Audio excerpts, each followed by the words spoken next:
Nah, Papa menjamin mulai dari sekarang, mulai dari Menara Babel itu, ketika manusia bisa buat bangunan hebat itu, nggak ada yang tidak bisa terlaksana. Semua pasti dapat. Seperti yang saya katakan dari awal tadi, firman berlaku untuk siapa? Semua orang. Jadi ayat ini juga semua orang. Maka itu, kalau sampai ada orang Kristen bodoh, malu. Sebab papanya punya firman sehebat ini, maksud anaknya bodoh. Kenapa dunia bisa lebih pintar daripada anak Tuhan? Karena salah konsep. Apalagi ketika banyak mahasiswa, banyak pelajar. Kenapa kamu bisa naik? Misalnya anak SMA. Kenapa kamu bisa semester 1 nggak selesai-selesai? Dan jawaban orang gereja adalah karena kami banyak pelayanan. Wah, itu memalukan sekali. Masa gara-gara pelayanan jadi bodoh? Nggak mungkin. Dan saudara sebagai orang-orang muda harus bangkit. Karena diberi jaminan yang nggak main-main. Mulai dari sekarang. Apapun juga. Jadi terbatas nggak itu? Apapun juga. Ada batasnya tidak? Tidak. Apapun juga yang kamu rencanakan.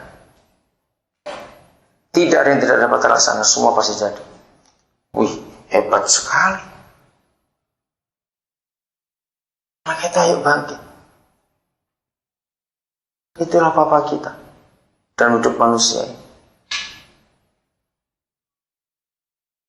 Keluaran, kalian pasal 31 ya. Keluaran pasal 31. Jadi sebetulnya dari zaman dulu Papa kita selalu berurusan dengan kepandaian, dengan intelektual. Oh, dia itu hebat sekali. Ya, Keluaran pasal yang ke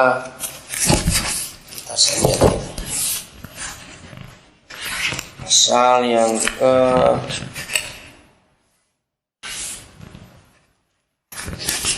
31. Sebelum saya baca ini, saya ingin kembali sedikit ke Kejadian 11 ayat 6 tadi. Coba kalian simpulkan. Kalau Papa berkata mulai dari sekarang, apapun juga yang manusia rencanakan, tidak ada yang tidak akan dapat terlaksana. Berarti di otak kita, merencanakan di otak bukan? Di otak kita ada sebuah kekuatan, ada sebuah daya cipta yang hebat sekali. Maka itu di perusahaan handphone, itu digaji orang-orang yang gak kerja tapi cuma mikir. Itu digaji. Dan itu bayarnya mahal. Orang itu cuma duduk mikir, merencanakan, mikir, digambar, dikeluarkan.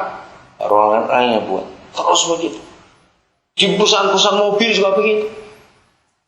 Di perusahaan-perusahaan komputer juga begitu. Ada orang yang berpikir terus. Merencana. Buat desain, buat itu. Oh, hebat sekali. Saya tanya begini kepada saudara. Untuk orang mengeluarkan idenya, untuk orang melakukan rencananya, itu perlu bayar tidak? Jawab, perlu bayar tidak? Orangnya itu loh. Enggak. Saya punya kalimat ini, dengarkan baik-baik. Maka itu waktu orang itu lagi duduk berak, maaf ya, jangan melamun, merencana di situ. Loh, serius ini, 5 menit itu berharga kalau orang itu merencanakan, betul? Coba pikirkan. Daripada duduk cuma melamun, kapan kaya, kapan kawin, ngapain? Lebih baik duduk itu merencana di situ. Karena ada kekuatan di benak kita, di kekuatan pikiran kita itu, hebat sekali. Percaya sambil jalan orang bisa merencanakan sesuatu? Sambil mandi bisa merencanakan sesuatu, percaya tidak? Bisa. Sambil makan bisa merencanakan? Bisa. Sebelum tidur kita sudah rebah di tempat tidur, tapi belum merem. Berapa saat itu? Coba kalau itu dipakai. Hebat sekali. Jadi saya percaya Thomas Alva Edison, dia buat itu. Dia nggak pernah membuang waktu untuk merencana. Habis ini apa ya? Habis ini apa? Aku buat apa lagi? Kira-kira apa? Maka itu sampai dia mati 1200 sekian penemuan yang dia sudah patenkan. Itu orang hebat. Maka itu kenapa Tuhan kita berkata, firman Tuhan berisi, renungkan firman. Betul? Merenung. Nah, dan itu dipakai oleh semua orang penemu. Semua penemu apa saja di dunia itu adalah orang suka merenung, bukan suka melamun. Beda loh. Melamun dan merenung itu beda. Melamun itu membayangkan yang belum tentu terjadi. Maka itu orang melamun itu bisa tertawa sendiri.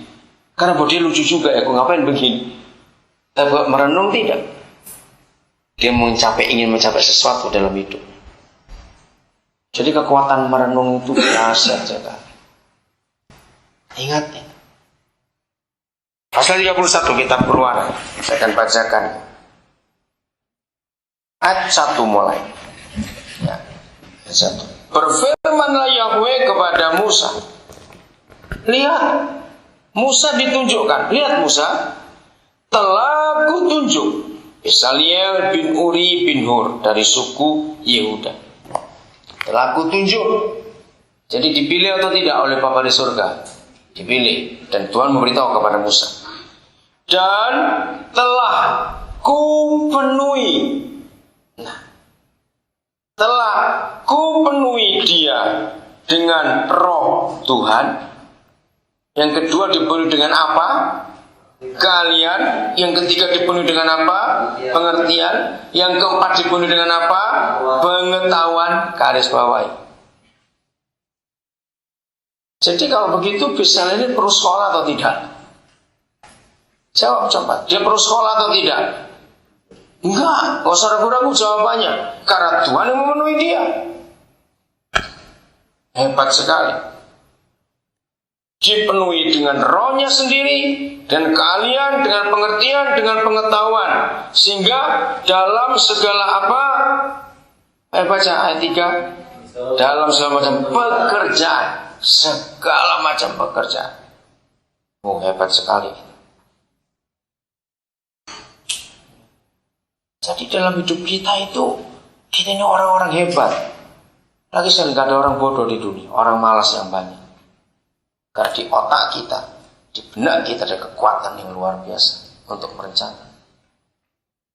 Hanya itu setiap hari hasilkan sesuatu yang berguna. Katakan amin.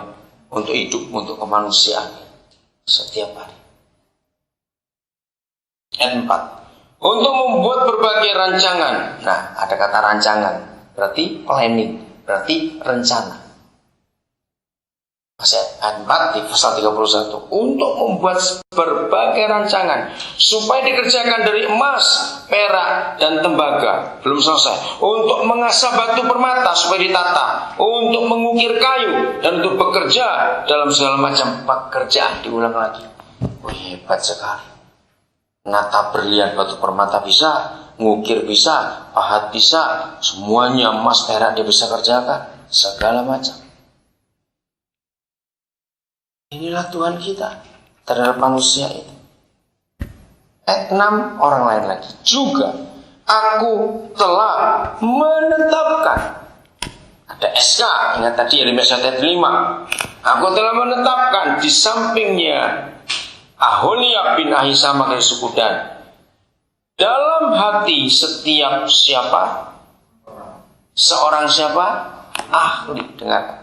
Jadi Aholiab ini sudah ahli belum sebelumnya? Sudah, dia ahli. Saya ulangi, dalam hati setiap orang ahli telah kuberikan keahlian. Hebat sekali. Sudah ahli ditambah lagi keahlian. Berarti dia kuadrat keahliannya. Jarang sekali gereja membahas hal seperti ini. Jarang sekali. Mereka hampir gak pernah. Karena gereja cuma khotbahnya surga neraka aja. Lupa kalau kita masih di bumi. Dan ini hebat. Masih ingat Yesus berkata, barang siapa mempunyai, aku tambahi. Yang tidak punya, aku ambil.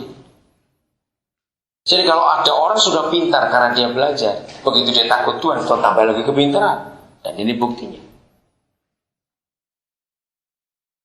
Maka itu ketika setan merusak,